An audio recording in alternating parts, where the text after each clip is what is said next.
আমাদের স্বরাষ্ট্রমন্ত্রী সালাউদ্দিন আহমেদ বলেছেন, দ্রুত বিচার করতে গেলে নাকি আবার অপরাধকারীদের প্রতি আবার অবিচার হয়ে যেতে পারে।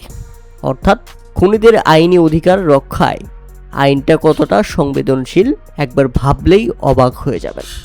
শুধু এখানেই শেষ নয়, রামিসা ইস্যুতে অপরাধীকে দৃষ্টান্তমূলক শাস্তি নিয়ে প্রশ্ন তোলা হলে স্বরাষ্ট্রমন্ত্রী বলেছেন, আমরা এখন মধ্যযুগে নেই, আধুনিক যুগে বসবাস করছি। মূলত স্বরাষ্ট্রমন্ত্রীকে প্রশ্ন করা হয়েছিল, আগে যেভাবে ধর্ষণকারীকে প্রকাশ্যে মৃত্যুদণ্ডের মাধ্যমে শাস্তি দেওয়া হতো সেই প্রক্রিয়ায় গেলে কেমন হয়, সেটা তো ইসলামিক শরিয়া বিধান।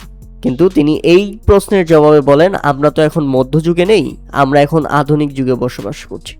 আর এটাই ভালোভাবে নিতে পারেননি বাংলাদেশ জাতীয় দলের ক্রিকেটার তানজিম হাসান সাকিব। তার ছোট্ট একটা স্ট্যাটাস, যে স্ট্যাটাস রীতিমতো ধুয়ে দিয়েছে বাংলাদেশের স্বরাষ্ট্রমন্ত্রীকে। তিনি বলেন, আল্লাহর দেয়া বিধান মধ্যযুগীয় নয়, বরং সকল যুগের জন্য পরিপূর্ণ সমাধান। বুঝের অভাবের কারণে মানুষ এটা বুঝতে পারে না। স্বরাষ্ট্রমন্ত্রী সালাউদ্দিন আহমেদকে দারুণ জবাব দিয়েছেন তানজিম সাকিব। তার মাথার মধ্যে যে বুঝের অভাব রয়েছে সেটা এখন স্পষ্ট। যেখানে বাংলাদেশের সবাই, প্রত্যেকটা মানুষ রামিসার বিচার চাচ্ছে, বাংলাদেশের আইনমন্ত্রী পর্যন্ত পজিটিভ কথা বলেছেন, সেখানে বাংলাদেশের স্বরাষ্ট্রমন্ত্রী যখন এমন কথা বলেন তখন এই ব্যাপারটাকে সত্যিই মনে হয় আসলে বাংলাদেশে আমাদের বাচ্চারা নিরাপদ তো।